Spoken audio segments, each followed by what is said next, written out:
you. All right, hello everybody. Great to see that so many of you are here, listening about this awkward guy from Finland giving a presentation about the success and survival of the virtual reality scene. So a bit of my background.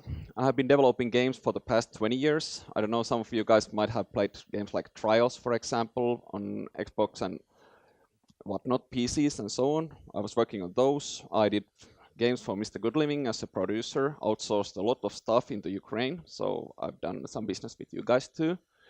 And lately, just before going for FIVR, I founded a company called Mindfield Games that was one of the first gaming VR companies in Finland. And we did one of the early games for the Oculus Rift. I left Mindfield Games about, 1 year ago, a bit over about 15 months ago, and then I joined instead of one company into multiple. So, the Finnish Virtual Reality Association, we are probably the largest VR association in Europe and definitely one of the most well-organized ones. What we do is that we organize events, meetups, collaborate with developers, combine them with Oculus, HTC, take them to China, United States, all of these kind of places, and pretty much try to build the Finnish virtual reality scene to be the best one in Europe and hopefully in the whole world. One of our activities is that we run hubs. The idea is that we give free computers, free Oculus Rifts, free HTC Vives, and free office spaces for startups that want to work in this new industry. And we also do research. And most of this presentation is not just based on my personal ideas, but it's based on research of the whole Finnish scene in the area and how it's working out at the moment. So in Finland, we have about 100 companies working in the VR and AR sector, most of them located in the southern Finland, where it's not as cold as hell, like the rest of the Finland. And most of them are also pretty new.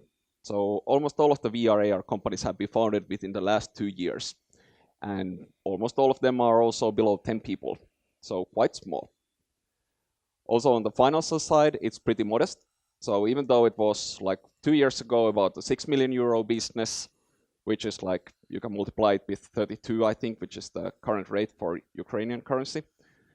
This year, it was almost, the whole revenue was twice as much, but if we only look at the XR revenue, which means the AR and VR revenue, then it was sixfold.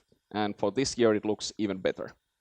Most of the companies are funded by customer revenue, which is pretty awesome, which means that there is actually people are paying for the content, but most of them are still in the R&D mode, just thinking like what would actually work and what should we be working on and scavenging on investor money as much as they can.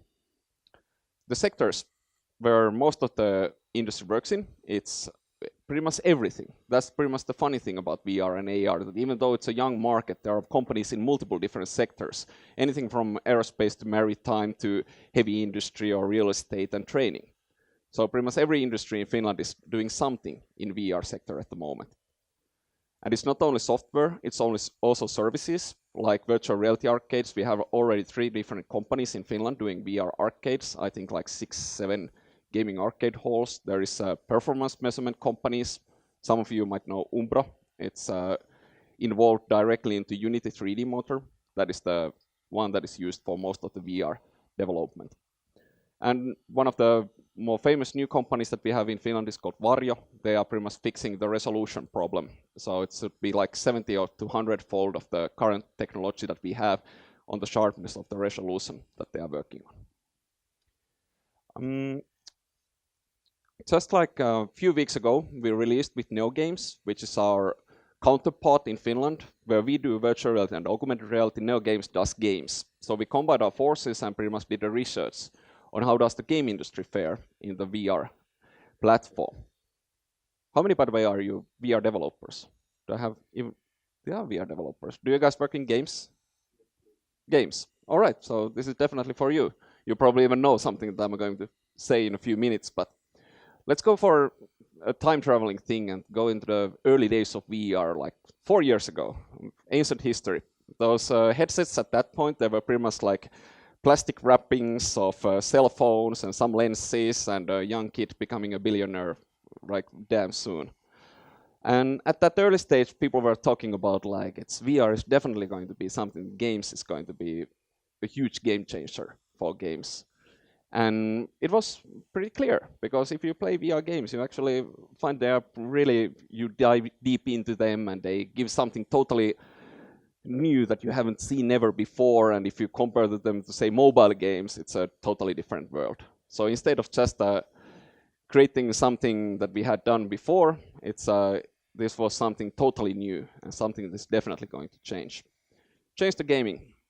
But the thing was that 4 years ago, it was thought that it's going to happen, and nowadays we can actually say that it didn't. So at the moment, the home user market is extremely small. So when we compare the B2B market, so business to business market or business to consumer market, the business to consumer market for VR games is actually really, really bad at the moment. There are quite many reasons why it's so. Some of them are good. For example, price. Even though it came down like 50% during the last summer, it's still about 500 euros for a headset and 1,000 euros for a computer capable of running it. And quite many home users are not going for it. Even at the PSVR side, which is selling pretty well, it's still quite pricey for people.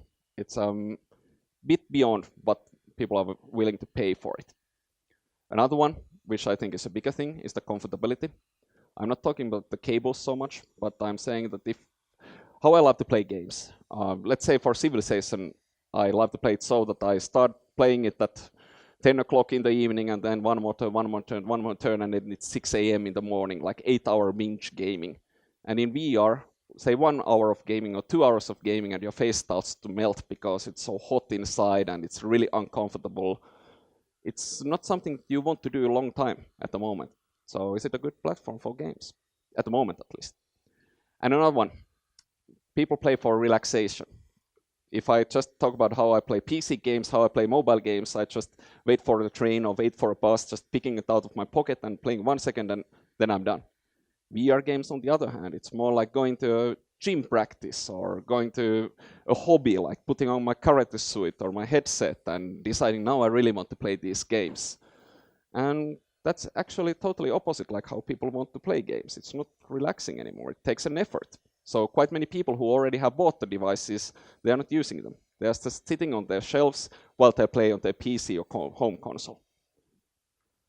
Those are the good reasons. And then people have there's like dozens of these bad reasons why VR home usage is small. Let's go with a couple of those. So wires. This is something that is currently being fixed, like the new Oculus headsets and the new Vive headsets, they're cableless. Okay, pretty cool. But anyways, if you are a accustomed user, you don't anymore mind the cable. It's just somewhere there and you totally forget it. Or if you play in VR arcades, at least the good ones, the cables are stuck to the ceiling.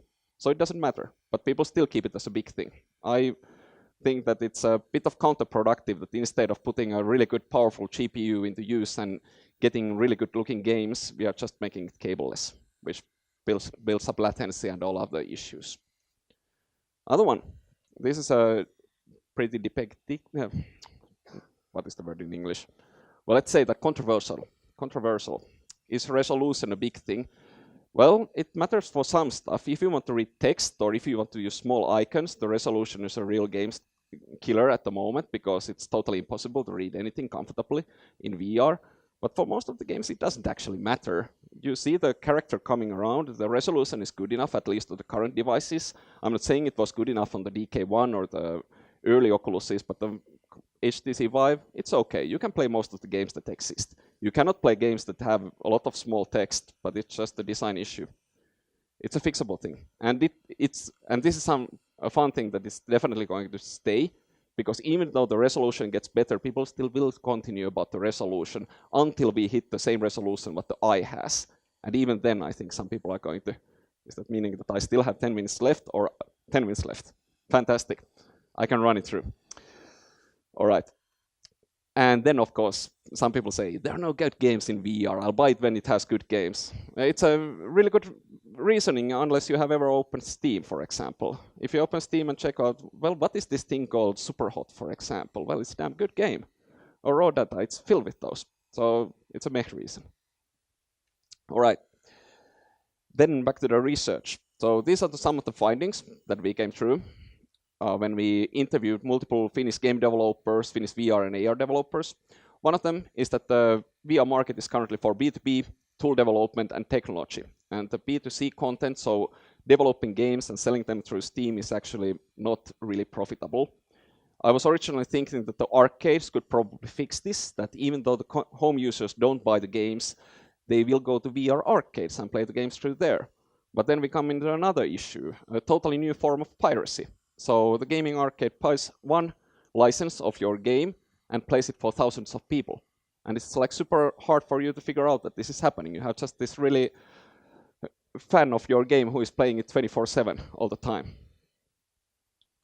Other stuff, so it was this is of course prediction, that when will VR gaming market be big enough? The current prediction is 3+ years. And it's funny, if we go 3 years backwards, they will say it's 3+ years. So this is like fusion energy. It will be there. Just wait. The good news is that the ecosystem is developing like super fast. And what I think is really cool is that all of the things are not so limiting each other. So let's say that resolution and haptics, they are not related in any how. So both are advancing at the same speed. And there is money involved. So there is at least in Finland, we saw a raise of investments in the last year, which was pretty good.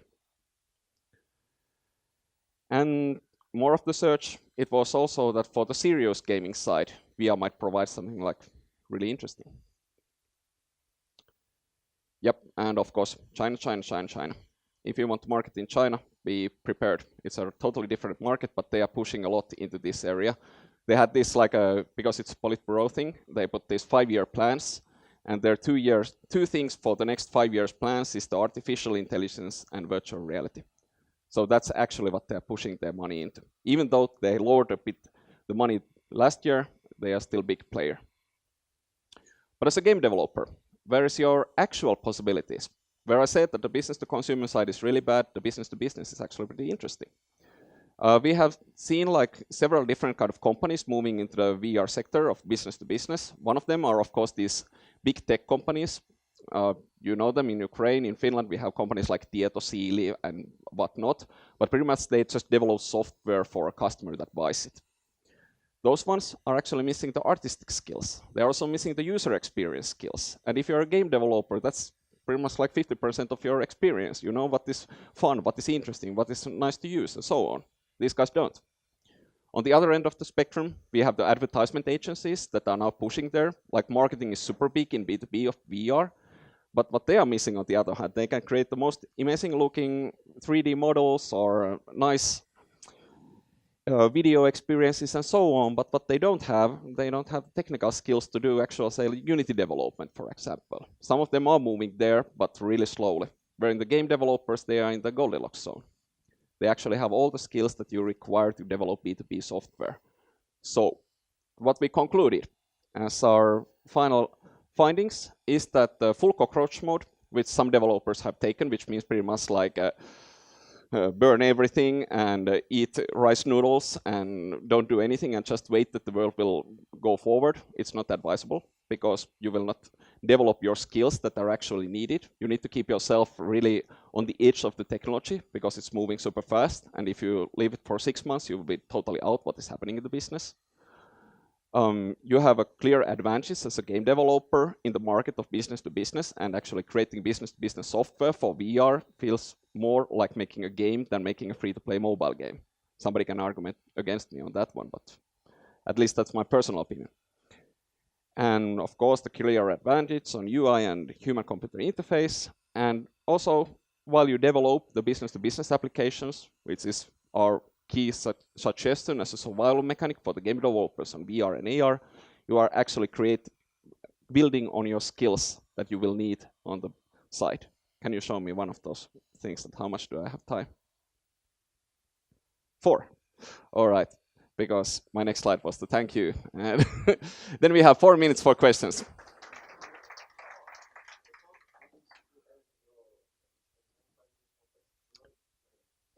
Nine minutes of questions. I really hope you guys are better audience than Finnish because we never give questions.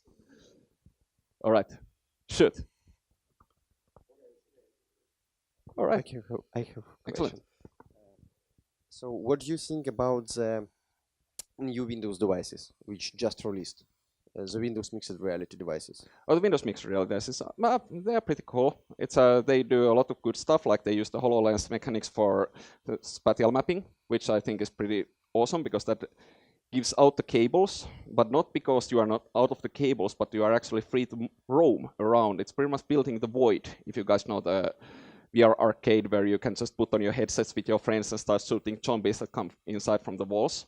That is enabled by those devices. The tracking is actually pretty good, which was the best part of HoloLens. It shows possibilities. Is it the perfect set yet? No. Will it be a total game changer? Will it be the mass market VR device? I highly doubt it. Okay. Sure. Thank you. And my question is, if VR Worlds is it's a fully audiovisual experience, right? And via VR, you can create the new world for audience. So the audio is play really half of your experience. Mm. So the question is, are the companies who produce audiovisual content and who produce the mechanics, I mean glasses and other stuff, really think about sound? Yes, they do. It was pretty obvious already in the early days of VR. Actually, even before we got the headsets that took over your eyes, we already had the earsets. And that was already, if you closed your eyes and had a good music playing on, it felt like you were in a concert. So it was clear from the start that the audio is a big thing.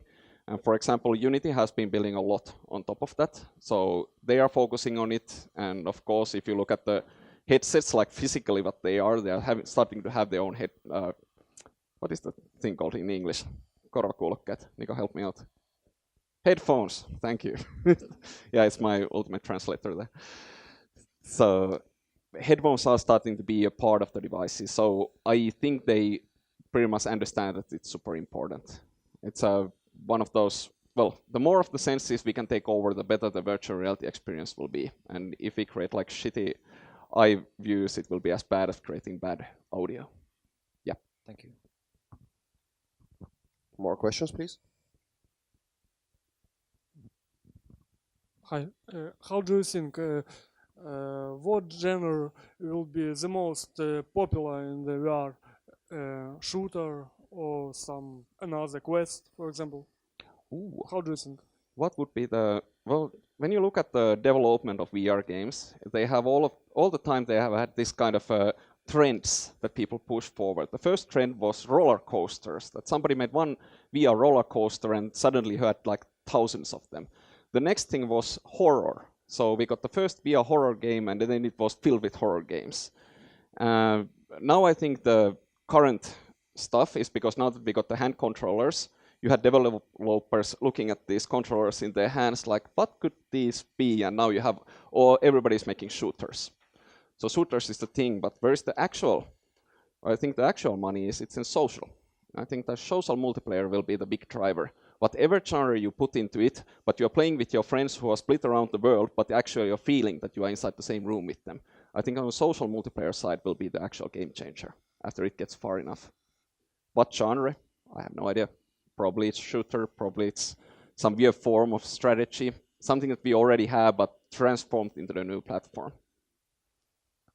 Thank you. Thanks. More, please. Yeah. Good questions, people. These have been actually like some of the best I have already ever gotten. Okay, so then I'll have final question. What do you think about the mobile VR? Is it have future or not sure? Yeah, with mobile VR we saw a change in like strategy, what it was, because originally all Oculus and everybody was making these Google Cardboards, and everybody was thinking that, well, all the people have already their cell phones, so they'll just stick it in and start using it, and then showing huge numbers of Google Play, like 1 billion downloads of Google Cardboard. But the issue is that people aren't using them. So they were just having these cardboards, putting them on their shelves and forgetting them. So the current strategy for all the headset manufacturers seems to be that the VR headset is going to be like a tablet. So it's going to be like a new device that you are having at your home, and you're actually using it like a tablet that for some special purpose. It's amongst your PC, your laptop, your cell phone, and then you are going to have a VR, AR headset. So the mobile, it has good parts. I was actually really looking forward when the Daydream came out, because I knew they had the Tango development, and they had the dual cameras. I was thinking like, okay, we get spatial mapping, and that will give us like this really easy to use headsets instantly that you can have without cables, like room scale tracking, but they didn't do it. The Google Daydream had this great wall there in front of you, and you knew that you couldn't use the cameras. But on the mobile side, I'd really love to see that it would be the driver, but at least at the moment the market shows that it's not. There is a lot of those headsets out there, but nobody's using them. There's much more use for the Oculus or HTC Vive.